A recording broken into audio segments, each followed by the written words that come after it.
Thank you, guys. We'll be checking in again with Andrew throughout the show, and any updates that come in during morning break, we'll also get to those. But, you know, there's another story that we thought we will be focusing on this week. There's still a lot of students and a lot of school districts who are going to be heading back to school this week. Yes, absolutely. So, and whether the first day for your school was last week or you still have a few days before the kids go back, it is not too late to prepare for the beginning of a new school year.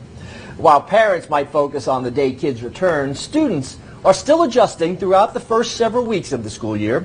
And Carisa Elmore, a pediatric nurse practitioner with SouthCoast Health in Savannah, says you still have time to make some changes to help your student get off to a good start.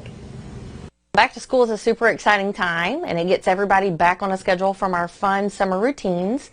But the biggest thing that I like to focus on is making sure that when we're coming home from school that we are eating healthy, that we're staying well hydrated, that we're getting a lot of good sleep. Because in our office, we know in about 2 weeks from now, everybody's going to get sick. So now that everybody's back together from all their vacations, swimming, staying at home, that the germs are going to start kicking back in. So those are the things that I concentrate the most on are hydration, eating well, ensuring that we're getting good sleep, and that we have good multivitamin support. Because we are seeing a spike in some of our viruses right now, and that's just from a lot of people coming back from vacations is kind of the trend that we're seeing. So really it's just about monitoring their symptoms, coming into the office so that you can get some additional support if you need to, and that we can kind of put a label on things or see if we need to stay at home for a period of time. Well, a good day at school begins the night before by making sure students get enough sleep.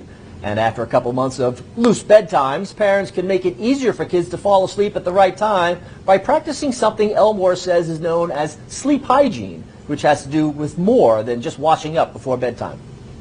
Sleep hygiene means that you have the routine of we're starting to decrease these cortisol levels. So our routine being that we're washing, that we're turning lights off, that we're starting to turn screens off. That's a really big thing, especially in our pediatric population, is that we want to decrease the stimulation by turning screens off by about 30 minutes to an hour before a child actually falls asleep. So it's the routine or the hygiene of getting adequate sleep.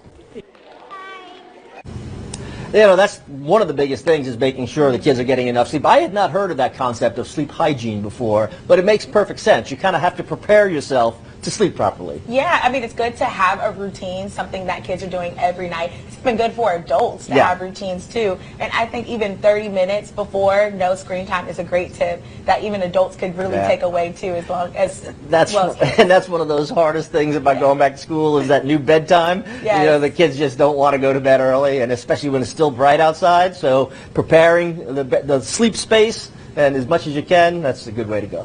Definitely some good tips from them. We definitely appreciate that.